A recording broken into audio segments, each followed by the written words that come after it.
An incredible 10-year journey has finally come to an end. Although my history with Attack on Titan is a little bit shorter, I did watch a few episodes of it when it first came out in 2013, which is just crazy to think that 2013 is 10 years ago, and it honestly kind of terrifies me that that's true. But for some reason, I just didn't get into it at the time, and it was years later when I started reviewing manga on this channel that I asked for recommendations of what the best manga to read are. And the two top recommendations I got were Vinland Saga and Attack on Titan. And so I immediately delved into those stories, and I reviewed every single volume of Attack on Titan on this channel, volume by volume. And it's an interesting thing for me because this was around 2019, all right? So I was late to the game on Attack on Titan, really. I was aware of its existence, I was aware of its popularity, but I didn't really get into the story until then. So I think that I have a little bit of a different perception of it than maybe people that were there from the beginning, because for me, my favorite segment of the entire story is post-time skip, which is where season 4, the first part of season 4, there's like 16 parts of season 4 for the anime, but that's where it really began to, I think, go to a different level for me, and that's my favorite part of the story. So the second half of Attack on Titan is actually my favorite, but I know that I am in the vast minority on that because a lot of people prefer the beginning portions, and with that you have a lot more mystery, you have a lot more just kind of the slow unfolding and understanding of what the Titans are. Like the mystery and the discovery aspect of it is a very, very important thing in the first half of the series, where in the second half of the series, I guess it gets, I mean, it is dark the entire way through, but I guess it gets a little bit more darker because it gets a little bit more tied down within its themes of humanity and war and segregation and hatred, prejudice, all of these things, while at the same time also building up to this incredibly epic, final event that basically unleashes a, H.P. Lovecraft-like Cthulian monster in the form of Eren as the founding Titan to just dismantle and flatten the entire Earth. And the insanity that ensues, and I just loved all of that. I loved, turning Eren into this, sort of almost diabolical, villainous character, although you still have sympathy and remorse for him, and you understand everything that he's doing every step of the way. And in many ways, he's tied to it because of the past, present, future thing, and in many ways, you understand him because we've been with him from the beginning. And I think this is a really interesting aspect of storytelling that I very much enjoy. Similar stories that have done it are things like Death Note or even Breaking Bad, where you take a character that you truly understand and sympathize with, and you watch his journey and you watch his progression, and then by the end of the series, you kind of have this choice to make where you see that our protagonist is now doing a bunch of horrible things, but we've gone on the journey with him. So do we sympathize with him? Do we understand him? Or are we treating him like the villain now? And I think it's a really interesting thing to do with storytelling, to shift a character that way and to go in directions that you don't expect. I don't like stories that constantly follow the status quo or never change their characters or don't have significant development. Like in the final season of a series, I don't want to see the main character be the same person they were in the first season. Like if they're the exact same person and they haven't gone through significant trauma and events to change them and to shape them into different ways, well, that's just kind of boring. So I really like the shift that this story took, and I like pushing Eren down that path. Now, also with that, you have a lot of different confliction within the fandom of Attack on Titan with storytelling like that, and also adding in the themes that have always been there from the beginning, but much more prominent in the second half. The actual effects of war and subjugation, and to kind of see the back and forth of it all, and to understand, the destruction that Eren caused, like when he first went to Marley to kind of like start the final events into motion. There was a sect of the fan base that was kind of cheering for that to happen, even though a bunch of innocent people are dying. And I also think it's interesting that a lot of people hated the Gabby character, where Gabby basically represents who Eren was in season 1, just from an alternate perspective. And you also have to understand that within the midst of war, within the powers that are fighting each other, there is also a bunch of innocent people that are in the way. And as it reached its conclusion, even before the final chapter of the manga, a lot of people started to hate it and didn't like the direction that it was going. So I fully admit that I am in the minority and I prefer the second half. And as far as the ending goes, I did review the final chapter when it came out 2.5 years ago, and I basically have the same opinion about it now as I did then, where I don't think it's a perfect ending, I don't think it's a great ending, but I do think it's suitable to the story, and I don't think it's so horrendously bad that it retroactively ruins the rest of the series. I don't think it ruins the journey to get to this point. I don't even think it really ruins Eren's character, although a lot of people seem to hate it. But I'm going to just try to give my 2 cents on it once again. It's been a while, and I haven't talked about Attack on Titan on this channel in quite some time. Well, one reason is because the manga had ended and the anime wasn't releasing episodes very quickly, so there wasn't really a lot to talk about as far as new material goes.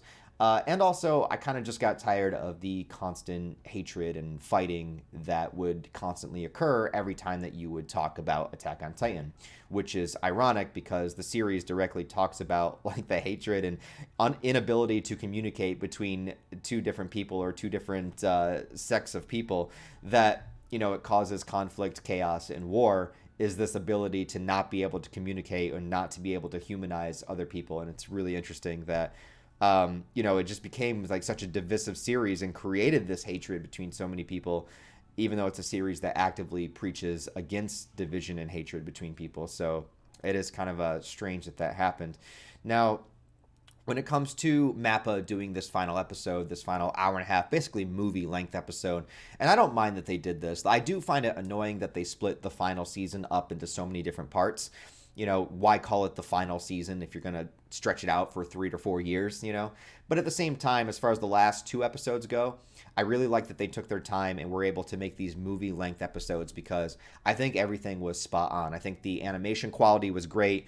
I think the music choices were incredible. Like, I was really getting, hyped up for these final action sequences. Also, the emotional moments worked very, very well. And I'm very happy that the anime followed through with Isayama's vision and didn't really change anything from the manga. There's a couple sequences that are a little bit more stretched out or maybe a little bit more subdued, but for the most part, they basically adapted the final volume. Volume 34 of Attack on Titan is this episode, and they really did it. They did Isayama's vision, and I'm glad that they did.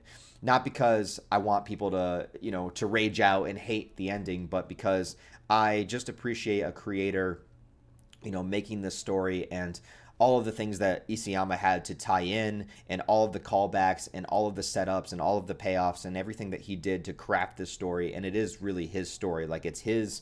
I don't know what manga he'll make in the future, but I doubt he's going to make anything that's going to top, the cultural impact and significance and development that Attack on Titan did. It really is such a standout series and a standout story.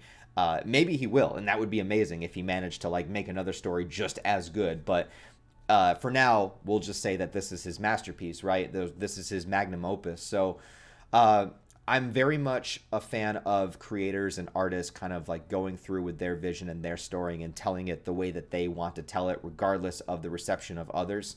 And it's a really hard line to balance because on the one hand, you have so many people that are invested in the story and the characters and that you want to give them, what they desire to a degree, but you also can't shape your story based upon other people's expectations. Like, you have to tell your story. And as fans, there are moments in stories that I hate particular decisions that are made or things that really make me upset or things that have made me drop series. I've dropped shows because it just goes into a direction that I don't want. But if it is somebody's complete vision the entire way through and it's the kind of story that they want to tell, I think that they should be able to tell it however they want to and end the story however they want to. If you write your own story, if you write your own book or create your own comic or manga or whatever it is that you do in life, I want you to be able to craft it the way that you see it. That I want your vision to come to life, and you shouldn't be dependent on how other people are going to respond to your vision. If you have something to say, if you have a story to tell, if you have an arc that you want a character to go on, to not be afraid to take those risks, to take those chances, and to make that story your own. And I think that that's a really important thing. And so when the final chapter came out, Isayama, he wrote that secondary ending tie on to it, and there was all the hate mail and death threats and all of this crazy shit that at the end of the day, guys, it's a story. It's not real. It's not that important. It's, I think storytelling and fiction is important, but not important enough to like send death threats to somebody. Like, Jesus Christ. So, I wouldn't have been surprised if Isayama told the anime staff, like, actually, I want to change the ending. This is something I want to do differently. But he didn't do that. And they went through and they actually adapted the manga. So I actually give them like so much praise and credit for really sticking true to what Isayama wanted. And even if it's not what you wanted, maybe not what I wanted, like I said, I don't love the ending. I don't think it's great, but it's Isayama's ending. And so it deserves to be there. As far as the story is concerned, I pretty much have the same thoughts about it that I had before. I think the ending action sequence is incredible. Like, I love that this story built up to this cataclysmic apocalyptic event. Like, I love the founding Titan Eren and just how, like, massive and destructive it is. I love the rumbling aspect of it. I love how you have all these giant titans that were once this huge threat now fighting on the back of, like, an even more giant titan. I love that kind of stuff. I love this kind of like disaster, apocalyptic kind of shit. I love this Lovecraft shit. Like, I love monsters. I love monster stories, horror stuff. Like, I live for this shit. So, like, the ending of Attack on Titan, as far as like the final battle sequence goes, that is something that I absolutely adore. I adored it in the manga, and I love it in the anime, and the way that they were able to do it with the budget behind it, the animation quality. Man, I was hyped for it, man. I almost felt like a little kid watching those action sequences. So they were great. Now, as far as like some of the themes of the story go, I kind of feel the same way about it as I did before. I think that a large theme of the story for Eren has definitely been about freedom. And I think him, kind of like wiping out all of humanity to save his, to basically give his friends the ability to live without war, basically becoming this sort of devilish character, right? In order to do that, kind of like subjecting himself to it and not even really feeling good about it, just feeling like this is just something that is something I have to do, right? And then giving all of his friends the freedom to stop him, not because he necessarily wants them to or doesn't want them to, but because he doesn't want to restrict them in any way. And so they have the ability to stop him. And I think that that's really, I think that that was a really interesting direction to go. And I think another theme of the story is kind of always being a slave to something. Like, is the idea of freedom even actually something that can exist or is sustainable? And when you look at the story of Ymir, of how she was so powerful and had this godlike power, and yet she was still a slave to her, I don't even know if I want to call it love, but devotion to the king, right? Being, stepping in front of him, sacrificing herself for him, still obeying him. It was like no matter what she did, she couldn't break free from these chains that she had towards him and do the thing that she perhaps needed to do. Just the same, now with Mikasa, her devotion to Eren and her love for him, and then understanding in this situation that she has to be the one to essentially put him out of his misery, which is something that, Ymir was never able to do. She was never able to sever her ties of her affection for the king, right? Especially, as destructive as he got. And Eren here is obviously as destructive as you can possibly be. And so, I think that Ymir being satisfied with Mikasa and seeing Mikasa like that and sort of like ending this, 2,000-year stranglehold that she had, that the king had on her. And Mikasa kind of severing that tie with Eren is kind of like the symbolism of like being able to be shown that it could be done rather than being locked within this curse all of this time, thinking that you could never stop this from happening, that you could never sever your ties with this destructive force, whereas Mikasa was actually able to do it. As far as the final chapter goes, or the final adaptation where you have Eren and Armin together having this conversation, a lot of people hate that Eren, is thinking about Mikasa and that he's like, I don't want her to forget about me. I want her to remember me. I want her to think about me at least, 10 years in the future. And it's a panel that's memed to death. And a lot of people don't like it because I feel like they wanted Eren to continue to kind of just be this blank, emotionless, destructive force. But at the end of the day, Eren was a person just like anybody else, right? Eren did have love for Mikasa. And I think that maybe what it does is pull on this sort of this feeling that perhaps we ourselves don't want to admit, right? If we love somebody, Especially, you know, a lot of guys out there, and I can relate that if you really, really have loved a girl before, and there's a separation, you know, the idea of her forgetting about you, the idea of her being with somebody else, it hurts. It hurts. It's painful. And I don't see why people don't want to recognize that. They don't want to see it in Eren because they don't want to see him be weak. But human beings are weak sometimes, and we do break down sometimes. And this is Eren reconciling with his death. This is Eren realizing that he's no longer going to be here, that this is his final conversation with Armin, that he's going to kill all of these people. This is it. This is the end for him. And so why wouldn't he break down and cry? Maybe it's over something that you feel is stupid, like, oh, he's simping for Mikasa. But I don't think so. I don't think that you're a simp if she likes you back, number one. And also, it's just him, like I said, reconciling with his death. Like, he knows that this is going to happen and there's nothing to do to stop it.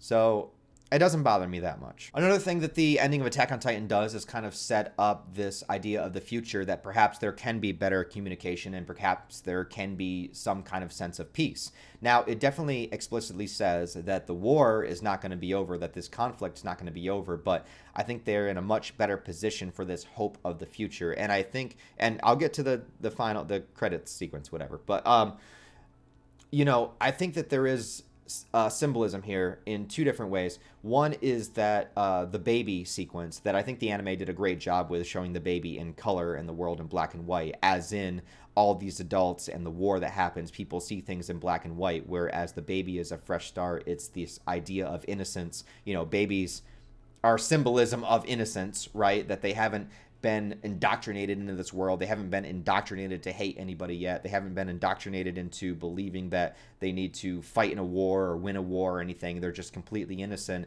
And so I like that the sequence was able to do that and kind of showcase that. Maybe it was a little bit on the nose, sure. I think it worked really well in the manga, and I think it worked really well in the anime as well. And so it's this kind of hope for potential of the future. It's not saying that things are going to be perfect, and I like that the series didn't just say, okay, there's peace now and everybody is happy, because that's not realistic, right?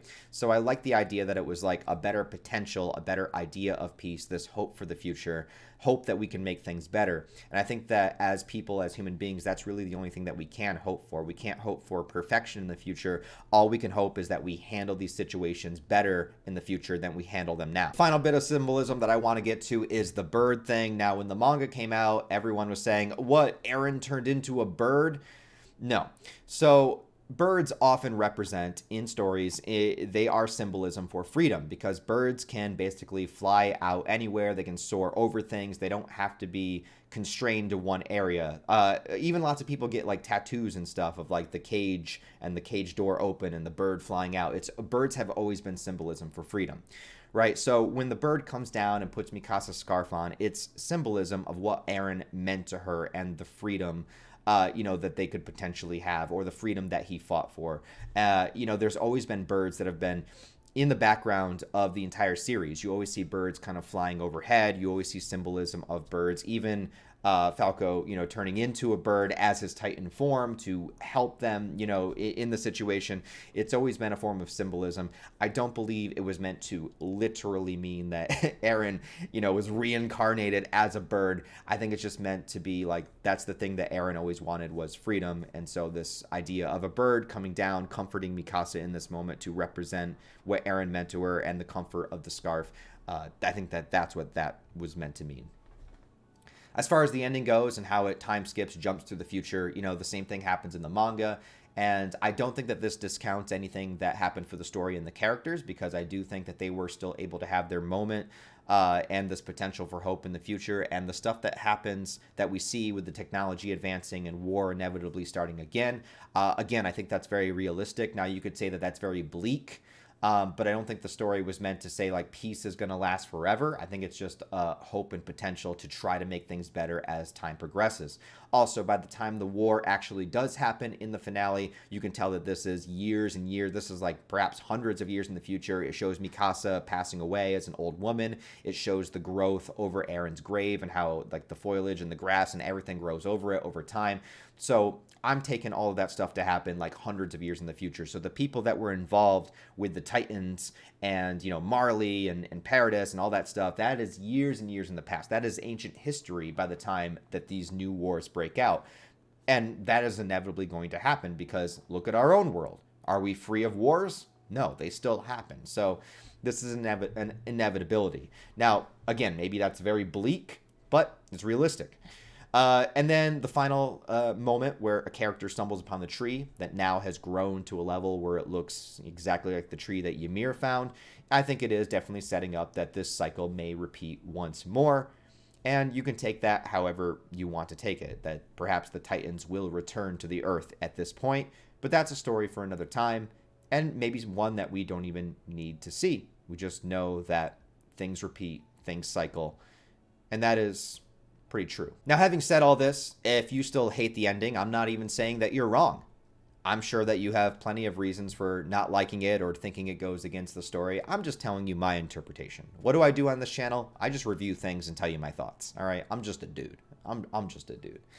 So those are my thoughts. But I think it was handled well. And I think now that Attack on Titan, the anime, is over, it's just kind of what is the next big anime? I mean, I guess there are some popular ones out there, but this just felt like it was on a different level. I felt like Attack on Titan really crossed the barrier, you know, and there are people that aren't even like anime fans that were fans of Attack on Titan.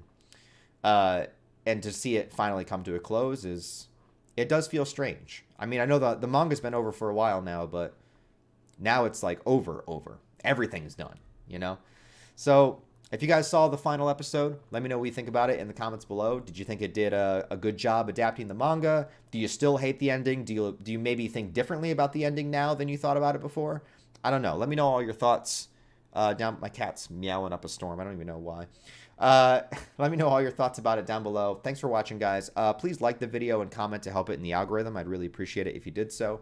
And if you want to support the channel on a deeper level, I do have a Patreon, channel memberships, merch store, all linked down below. I'd really appreciate it if you considered it. And yeah, other than that, hope you have a wonderful rest of your day. I'll talk to you next time.